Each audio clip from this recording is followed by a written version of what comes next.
Kinilala at pinasalamatan ang mga miyembro ng Philippine Air Force dahil sa kanilang hindi matatawarang serbisyo sa bansa. May ulat on the spot si Ivan Mayrina. Ivan?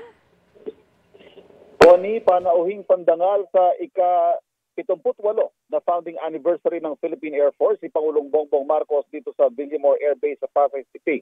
Sa kanyang talumpati, kinilala ng Pangulo ang mahalagang papel ng Air Force, hindi lamang sa pagbabantay sa seguridad ng ating himpapawid, kundi maging sa di matatawarang tulong nito sa pagresponde sa mga kalamidad at agarang paghahatid ng tulong sa mga nangangailangan.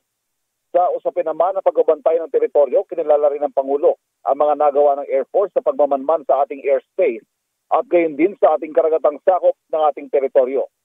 Ang patuloyan niyang umaasang sambayanan sa Air Force, patuloy naman ang commitment ng administrasyon ng patuloy na suporta sa Philippine Air Force sa pagtiyak na mabibigay ang kanilang mga pangangailangan sa kagamitan at gayon din sa pagsasanay para patuloy nilang magampanan ang kanilang tungkulin.